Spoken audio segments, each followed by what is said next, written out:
Bonjour, dans cette vidéo nous allons monter le kit water cooling sur la carte vidéo. Pourquoi utiliser du water cooling?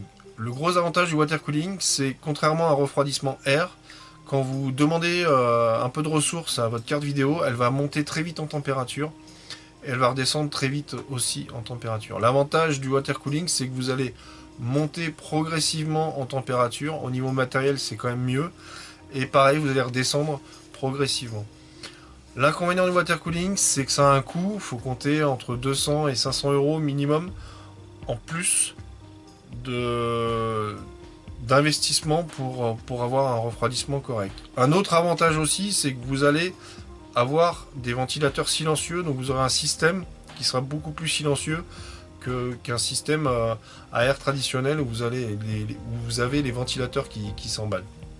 Voilà, donc pour monter votre kit water cooling, vous avez besoin de quelques pièces. Donc on va commencer par, vous avez besoin d'un réservoir et d'une pompe. Donc moi ici, vu la petite place que j'ai dans mon boîtier, j'ai choisi d'utiliser un réservoir pompe. On peut parfaitement avoir le réservoir d'un côté, la pompe de l'autre, ça change strictement rien, ça change juste il faut avoir de la place. Moi, mon ancien water cooling, j'avais un réservoir en baie, donc à la place des lecteurs CD, qui était très bien, mais ça prend 2 baies, donc vous en avez des 1 baie. Après, il faut avoir la place. Là, j'ai pas la place, donc du coup, on va opter pour ce réservoir pompe. Vous allez ensuite avoir besoin de radiateurs, forcément. Donc vous avez différents types de radiateurs. Vous avez des 120, des 240. Moi, pareil, pour un problème de place, je vais utiliser des 120, donc j'en ai 2. Je vais voir si j'ai besoin de monter les deux ou pas. Ensuite, on aura besoin du waterblock. Donc ça, là, j'ai pris un waterblock donc pour ma carte graphique. Moi, j'ai une R9 390X, donc du coup, c'est le waterblock qui correspond. On aura besoin de tuyaux. On aura besoin d'embouts, forcément. Donc c'est des embouts vissables pour fixer les tuyaux aux différents organes. On aura besoin de ventilateurs. Donc pour le ventilateur, choisissez bien le ventilateur. Vous avez des ventilateurs qui sont optimisés pour traverser des radiateurs. C'est-à-dire qu'au niveau des pales, vous avez un design qui est fait pour appuyer, pour faire une grosse pression au niveau de l'air, pour traverser plus correctement, on va dire, un radiateur par rapport à un ventilateur extracteur d'air qui lui en fait est juste là pour dégager de l'air. Donc là on a des pales, donc là c'est le Noctua NFP12. Donc je sais pas si vous voyez, mais voilà, vous avez des pales qui sont designées pour. Ensuite, on aura besoin pour finir de liquide, forcément. Donc le liquide, vous avez différentes couleurs. Moi, je vous conseille de prendre des liquides prévus pour. Ce qu'il faut impérativement, c'est que le liquide soit non conducteur, parce qu'en cas de fuite, s'il est conducteur d'électricité, vous allez griller votre carte mère ou la carte vidéo ou les deux. Donc là, vous prenez du liquide fait pour. Ça coûte forcément un peu plus cher, mais bon, moi je préfère ne pas prendre de risque. Après, vous avez différentes couleurs. Donc là, j'ai pris rouge sang, réactif aux UV. On verra ce que ça donne. Après, pour la touche finale qui sert pas à grand chose, mais c'est purement esthétique, vous avez des petits tubes comme ça, c'est des tubes UV qui font ressortir justement votre water cooling en termes de tuning, de beauté quoi. Voilà. Sinon après vous avez au niveau des manchons, là j'en ai pris, vous avez des embouts pardon. Donc là j'ai pris des embouts à 90 degrés. Donc on verra plus tard. Vous avez en fait des fois vous avez besoin que votre tuyau fasse ou une courbure ou un virage serré. Donc dans ce cas il vaut mieux utiliser des manchons rigides parce que le tuyau aura tendance à chauffer avec le liquide chaud et du coup à s'écraser et vous allez faire des plis comme un tuyau d'arrosage qui est mal plié qu'on tire et du coup votre liquide ne se dissipera pas correctement, ne circulera pas correctement dans votre circuit. Ou sinon, quand vous avez des virages durs, moi j'en ai pas acheté, mais il existe aussi des ressorts qui permettent de garder le virage correctement. Voilà, donc tout est en place. On va passer au montage.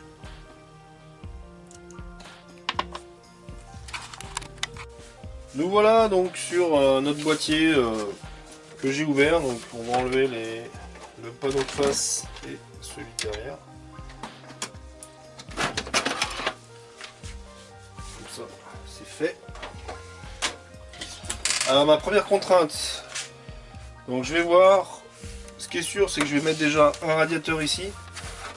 Donc on va essayer que ça passe avec, on va essayer d'y faire passer avec les fils de la lime. Ici je vais enlever mon disque dur à plateau. Donc je vais le mettre, j'ai acheté un adaptateur 5,25 3 pouces et demi pour en fait pouvoir racker mon disque dur à plateau ici dans ma baie 5,25 pour pouvoir enlever la cage. Parce que comme on peut voir, en gros la pompe c'est où elle va ici, où elle va ici quoi. Voilà. Donc bon,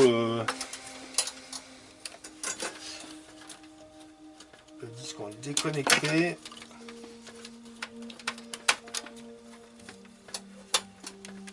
Comme ceci, on va enlever le chariot. Bon, je vais passer la phase de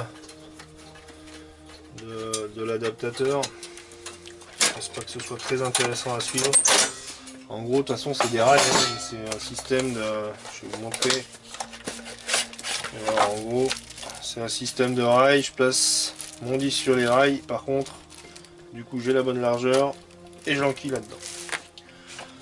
Allez, ben, je fais ça et on se retrouve tout à l'heure. J'ai transféré mon lecteur 3 pouces et demi, je l'ai mis dans ma baie 5,25, donc maintenant j'ai pu dégager complètement le bas. On va commencer par installer le ventilateur en bas ici. Donc j'ai choisi un radiateur plus fin et 2 fois plus petit, donc on perd en termes de refroidissement, mais ici j'avais pas le choix avec mon passage de câble ici. Vu que ma seule arrivée ventilateur ici, je vais être obligé donc de mettre un ventilateur, un radiateur un peu moins épais. Donc là je vais déjà enlever le bas de mon boîtier pour pouvoir accéder à mes vis. On a souvent des vis aux endroits où on peut mettre des ventilateurs, comme ça je vais pouvoir fixer correctement mon radiateur.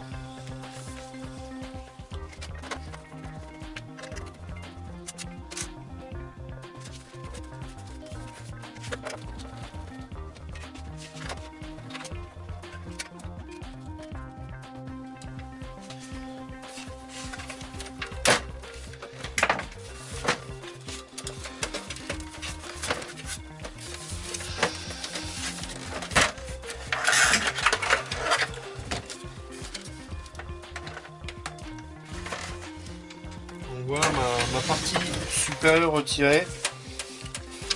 Alors la chose à vérifier, généralement avec le radiateur vous avez donc des longueurs de vis fournies. Elle prend en compte, parce qu'en fait on va traverser le ventilateur pardon, pour se visser sur le radiateur. Donc choisissez-les bien. Faut pas qu'elle soit trop longue, sinon vous risquez d'endommager votre radiateur au niveau des ailettes, ce qui serait un peu dommage.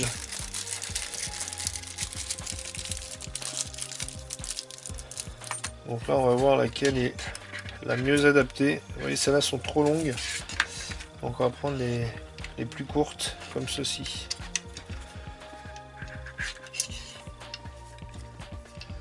Donc ensuite il ne reste plus qu'à prépositionner le ventilateur.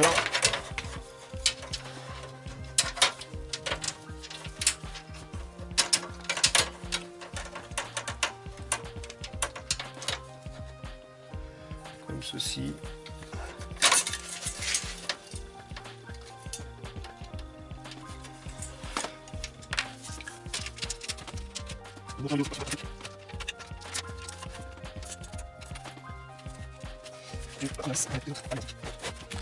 Voilà.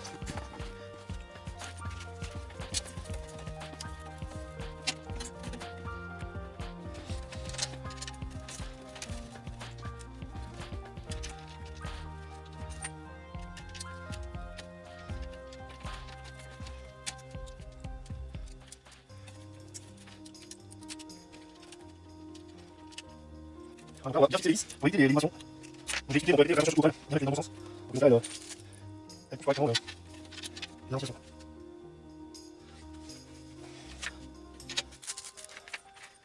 Voilà, on va passer la vidéo et je vais les deux manières.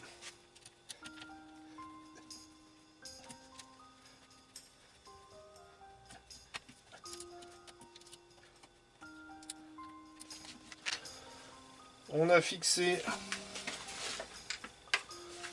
notre radiateur, on va donc remettre la plaque du dessous.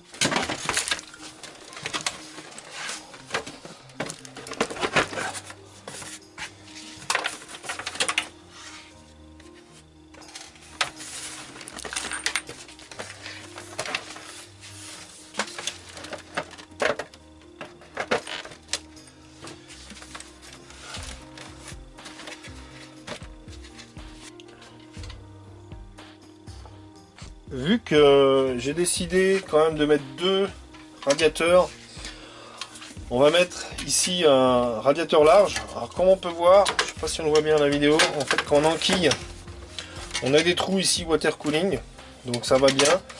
Mais le problème en fait c'est que il y a une différence de hauteur. La petite astuce va être en fait d'inverser le ventilateur, on va le mettre à l'extérieur. Se servir de l'épaisseur du ventilateur pour pouvoir mettre notre radiateur en place. Parce qu'au niveau de toute façon vous êtes protégé du flux, vous êtes protégé des pales par le radiateur, donc il n'y a aucun souci.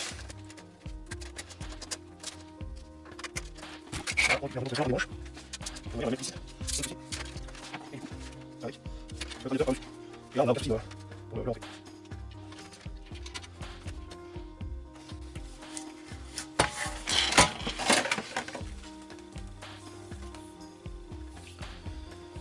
avant de le mettre en place, pour pas être embêté plus tard, on va déjà fixer, je vais déjà fixer les durites. Donc là, vu que je connais pas la longueur, j'ai pris mon mètre de durite et je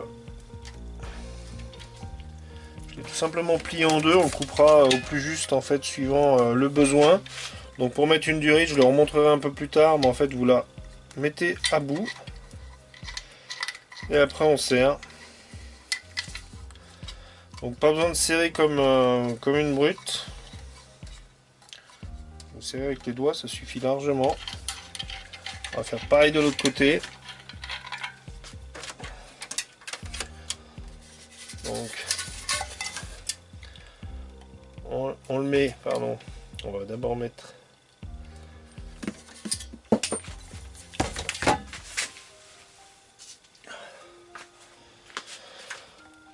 mettre ici comme ceci.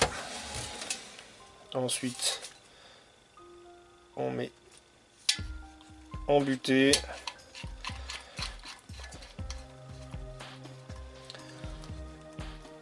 Voilà, comme ceci.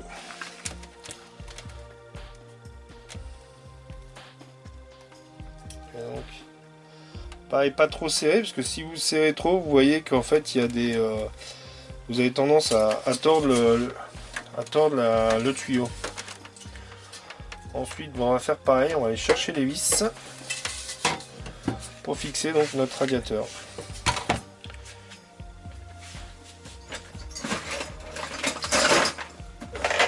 Voilà, donc on a fixé notre radiateur. Donc là ensuite on va passer au waterblock de la carte graphique. Donc on va sortir la carte graphique et lui installer son waterblock. Donc on va changer de prise de vue de la caméra, ce sera plus simple.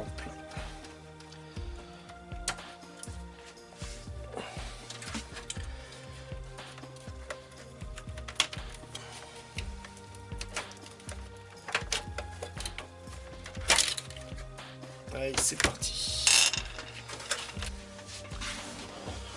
Nous voilà donc sur notre carte graphique. Donc j'attire votre attention sur le fait que, regardez au niveau de votre garantie, mais si vous changez le système de ventilation, du moins s'il le voit, au niveau du fabricant, vous ne serez plus pris en garantie.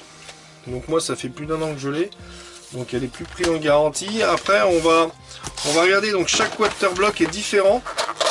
Donc je pense que ça sert à rien que je montre ce montage de waterblock, parce qu'en fait le mieux c'est de vous reporter à votre manuel. Généralement il vous explique correctement. En gros il suffit de retirer ici toutes les vis qui maintiennent le système de refroidissement pour le remplacer par votre waterblock. Et les trous sont pré-percés, tout est fait pour que ça tombe à l'identique. Ça tombera exactement au même endroit. Donc pour ceux que ça intéresse, je vais faire mon montage waterblock. Pour les autres, passez un peu la vidéo le temps qu'on remette le waterblock en place. Donc là on retire toutes les vis.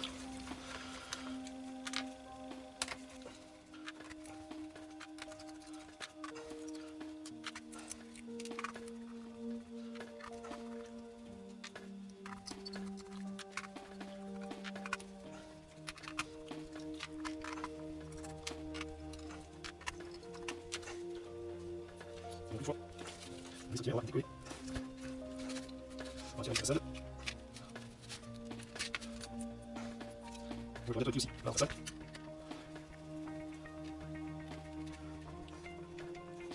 Comme ceci.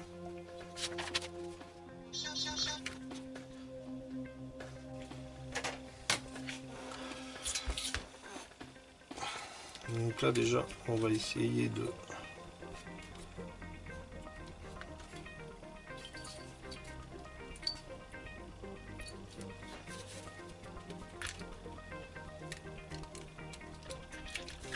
Voilà, comme ceci. Donc là on a l'alimentation ici. Donc on se retrouve sur notre carte graphique. Donc on doit remplacer la pâte thermique et les pads. On va en profiter. De toute façon,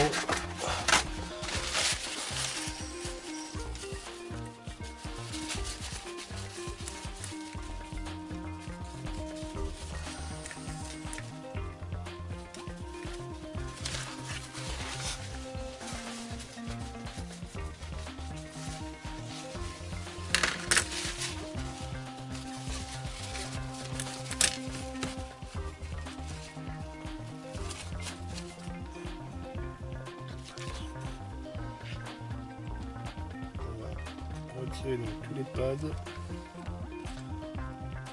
On recollera donc ceux fournis avec, parce que des fois il peut y avoir une différence de hauteur.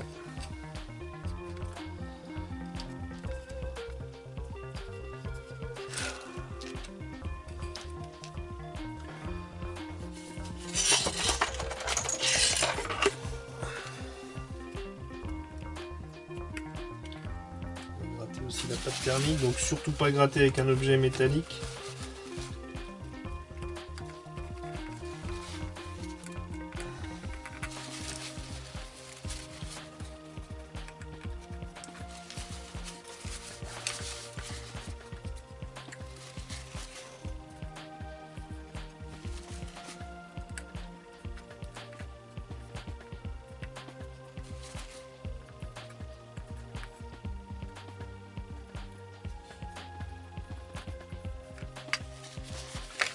Comme ceci.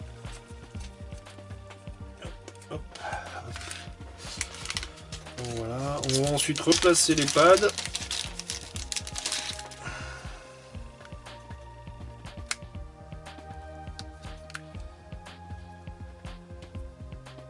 Qui soient prédécoupés.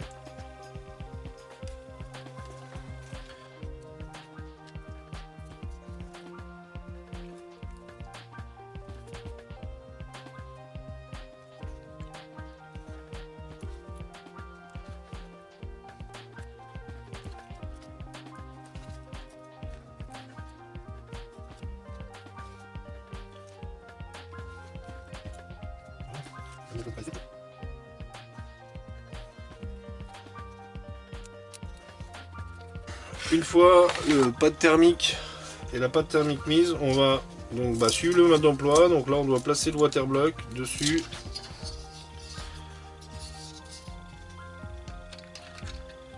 Ils disent de faire un test d'empreinte.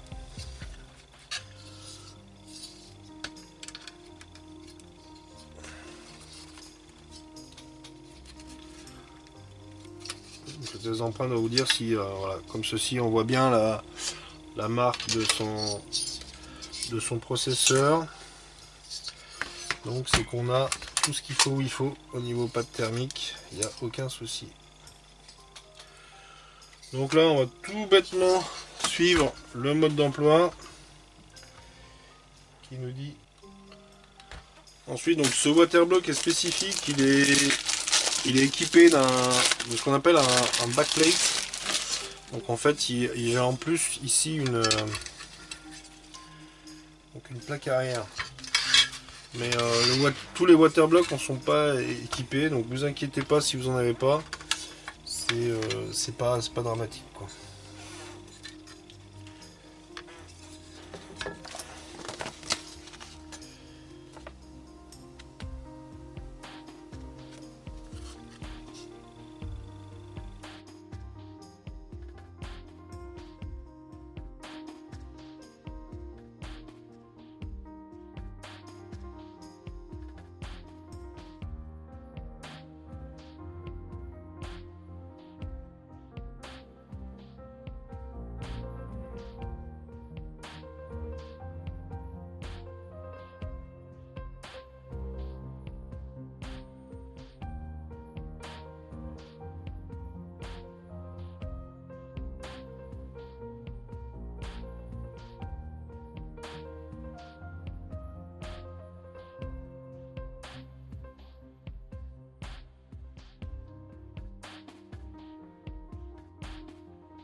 Donc pour finir, on va resserrer nos vis. Voilà. Donc ça sert à rien de trop serrer les vis, j'insiste là-dessus. Hein. Il faut qu'elles soient serrées, mais sans plus. Donc voilà, il ne nous reste plus qu'à... On va placer les connecteurs. Les arrivées. Donc là, moi j'ai choisi des... J'ai choisi des 90, des coudes à 90. Après, vous pouvez mettre ce que vous voulez. L'avantage des coudes à 90, c'est qu'en fait, les câbles prennent pas trop de place de face, parce que si vous les faites arriver droit, ça fait forcément une courbure plus tard. Mais bon, ça, comme je dis, c'est les goûts et les couleurs. Je vais mettre mon deuxième raccord.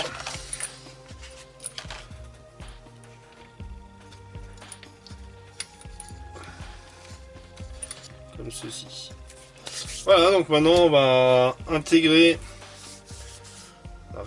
la carte mère dans son boîtier. On va faire le montage water cooling proprement dit. Nous revoilà sur l'unité centrale. Donc j'ai juste mis ici les deux raccords depuis le début. Alors je m'excuse parce que je risque de passer devant, ça va pas être pratique de montrer un montage avec une caméra. Alors là le principe, donc on va couper nos tuyaux. Alors je dirais il faut les couper pas au plus court, pas non plus mettre des longueurs, mais en fait ce qu'il faut penser, c'est par exemple là en fait mon circuit va être simple. Ici j'ai l'entrée, là la sortie. Donc du coup en sortie je vais faire passer par mon premier radiateur, qui va passer par mon deuxième, et qui va, ma pompe sera là, qui va du coup aller dans ma pompe pour après faire le circuit fermé. Ce qu'il faut au niveau des tuyaux, donc c'est en fait faut être vraiment éviter les angles.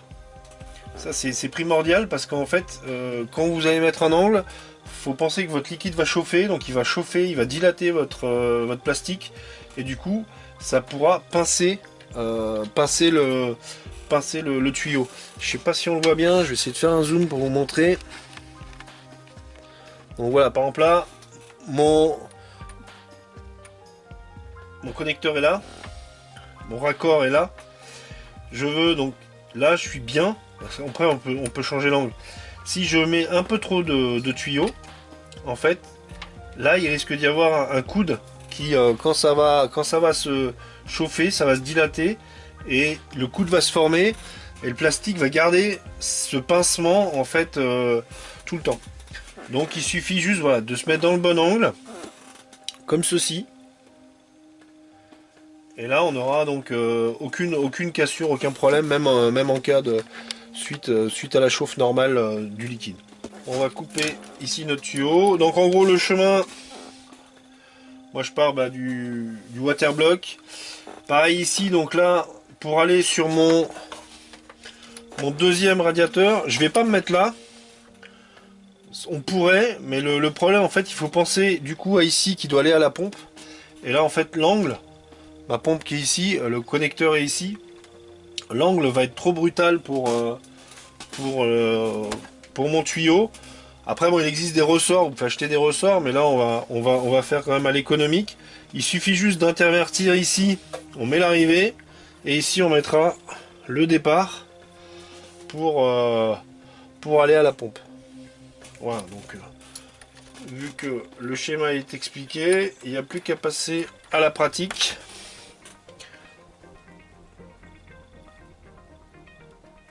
Donc on prend un petit repère, on coupe son tuyau, on enquille le raccord, voilà, il n'y a rien de sorcier, on le met bien en butée.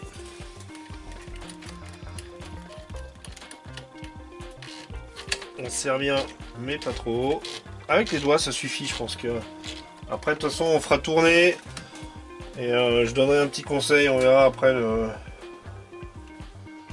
conseil en fin de montage. Donc pareil ici.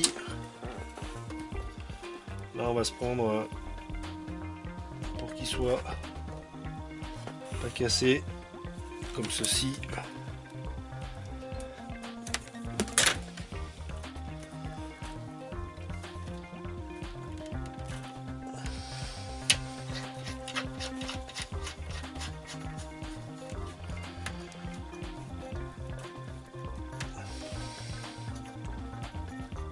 Voilà.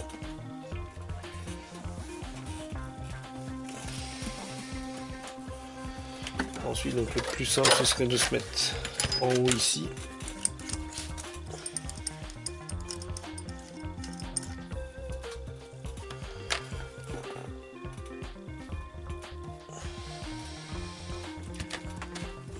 C'est pas coupé net. Hop. Voilà. On serre.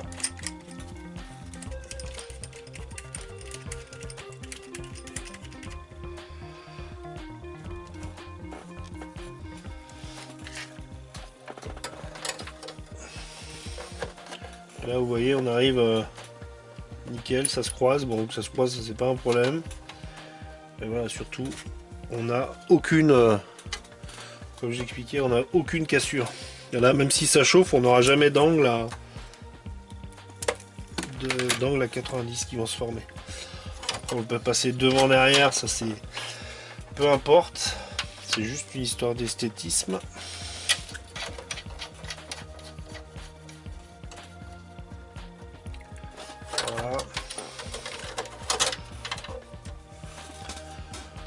Et donc on va placer notre dernier tuyau.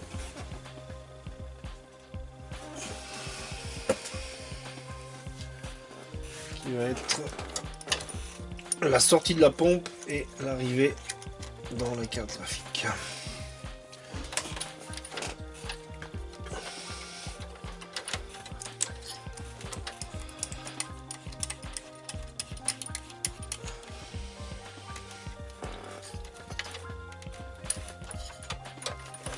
Voilà. Donc là on va juste tirer une ligne droite.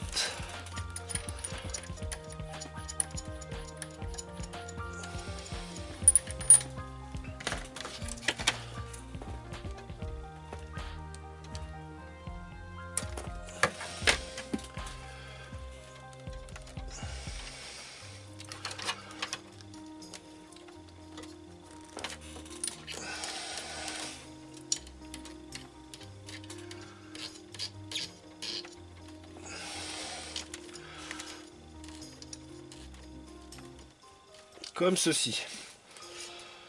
Donc là, notre circuit est prêt. On peut passer au remplissage.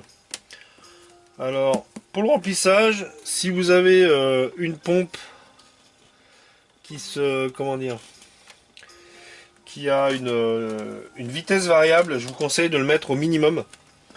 Parce que lors du remplissage, en fait, il faut chasser les bulles d'air dans les radiateurs. Et du coup, si vous le mettez à fond, les bulles d'air vont pas du tout sortir. Donc pour le remplissage, on procède. Donc après c'est un peu de la logique. Il faut essayer d'être au plus haut par rapport au radiateur le plus haut. Donc là.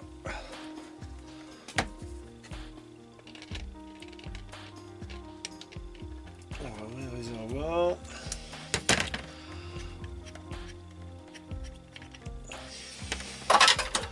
On va aller chercher un entonnoir.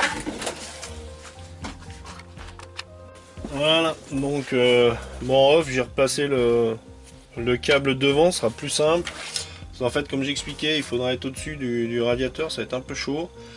Alors moi j'ai cette contrainte là, mais si, comme j'expliquais, vous prenez un réservoir de baie, il serait au-dessus de tout, donc quand on a un réservoir de baie, c'est beaucoup plus pratique, je trouve, pour le remplissage. Donc là, on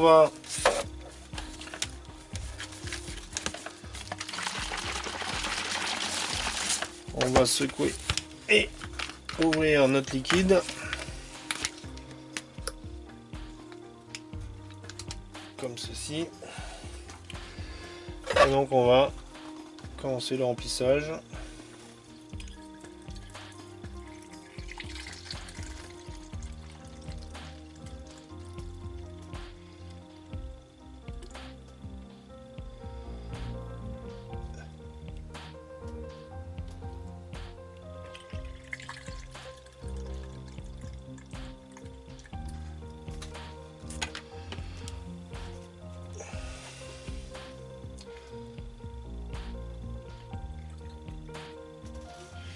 Voilà, donc notre premier remplissage, donc en sachant qu'on va en faire pas mal parce que donc au fur et à mesure ça va boucher, ça va combler les trous. Alors ma petite astuce, en fait là vous avez une prise Molex pour les pompes, c'est donc du 12 volts.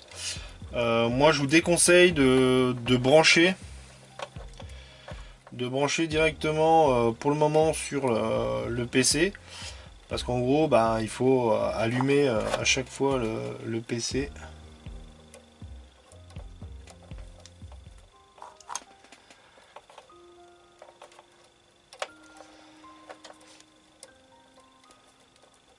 Et donc, c'est pas pratique. Ce que vous pouvez prendre, c'est un transfo 12 volts. Donc un transfo, je vais le débrancher pour vous montrer. C'est transfo disque dur externe. Faut bien vérifier sur le transfo que le plus est au milieu. Donc j'ai mis ma pompe au minimum. Donc je vais aller chercher le fil rouge. Et on met en contact avec le noir. Allez, ma pompe se vide. Voilà, donc j'arrête tout de suite pour éviter de... faut surtout pas faire tourner la pompe à vide, parce que comme toute pompe, elle n'est pas prévue pour tourner à vide, vous risquez de la détériorer. Et donc, on remplit.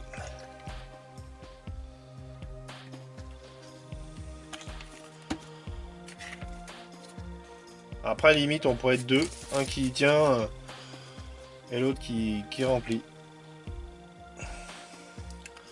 Donc là, on va essayer de caler peut-être la pompe, voir si on arrive à la caler sur quelque chose. Ça pourrait, tout en la maintenant en l'air.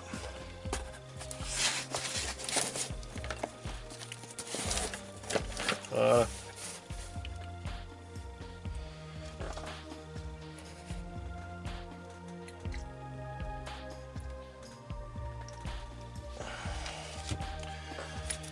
Et donc, on continue.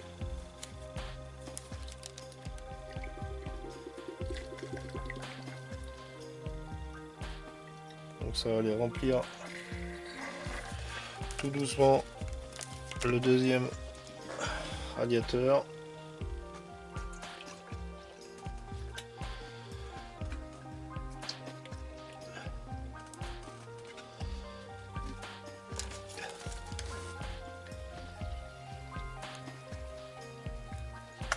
Et voilà, déjà j'ai à peu près mon circuit retour qui se fait.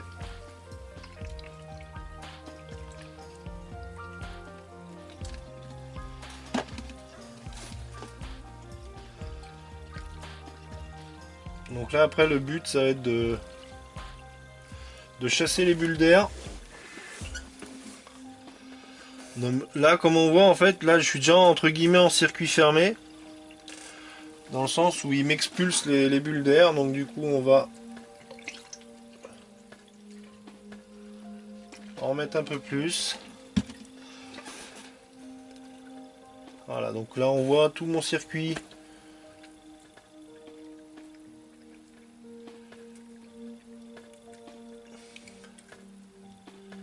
commence à bien se remplir. J'ai quelques bulles d'air là dans ce tuyau. Voilà, elles sont parties, elles étaient collées.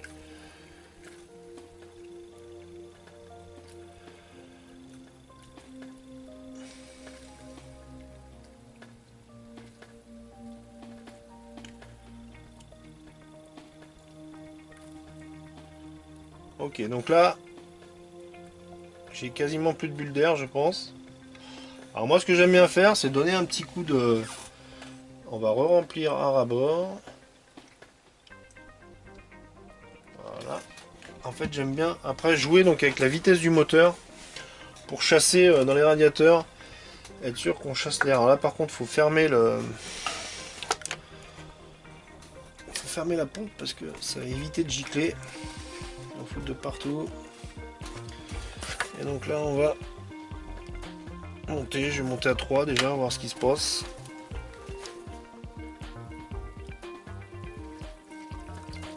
Voilà, donc là,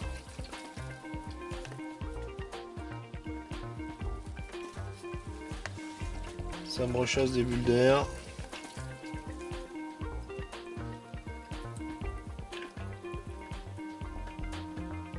On va recompléter. Ça gargouille encore dans le radiateur, donc à mon avis, il faudra encore en mettre. Voilà.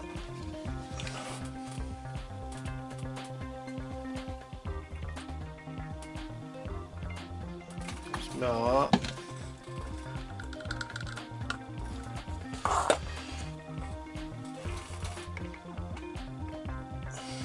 Donc là, je vais monter à la vitesse max.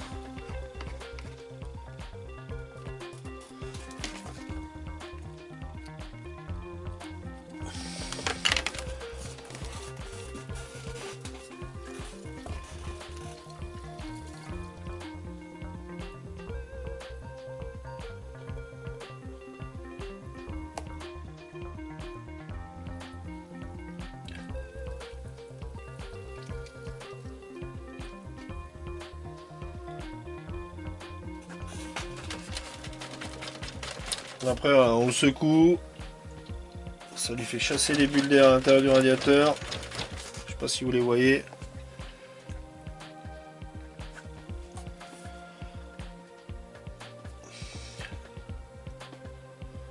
Alors, on les voit, elles sont ici encore à...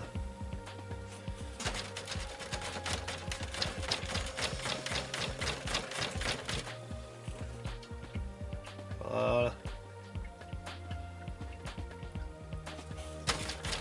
Donc le but c'est qu'il y ait le moins d'air possible.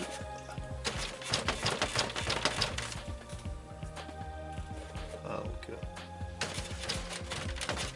parce qu'en fait, moins il y a d'air et mieux la... plus le refroidissement sera efficace.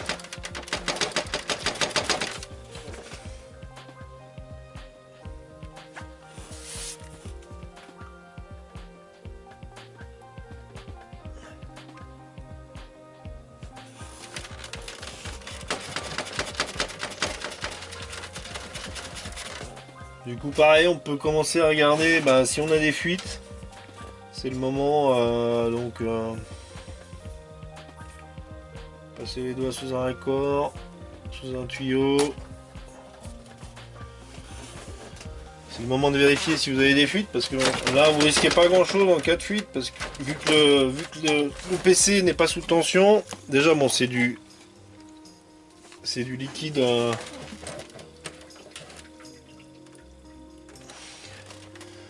qui justement est non conducteur au niveau électricité.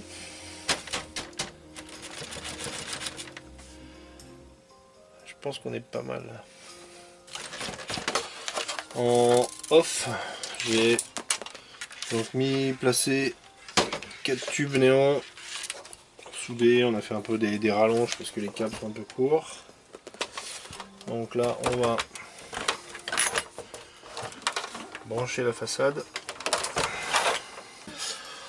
On va finaliser le câblage donc à l'arrière.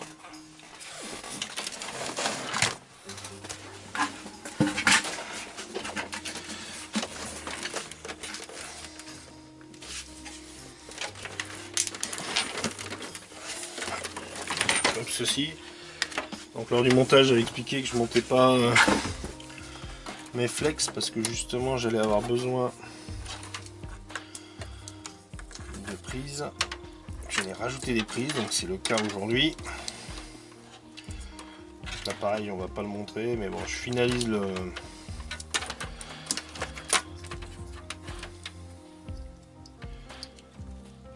le montage et on démarre le PC.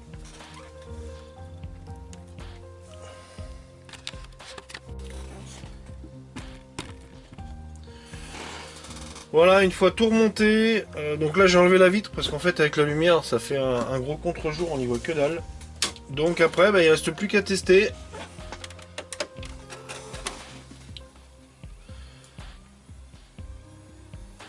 Alors je vous conseille lors de la première déjà de le mettre bien en chauffe, de jouer un peu, de taper dans les gamelles de la carte vidéo.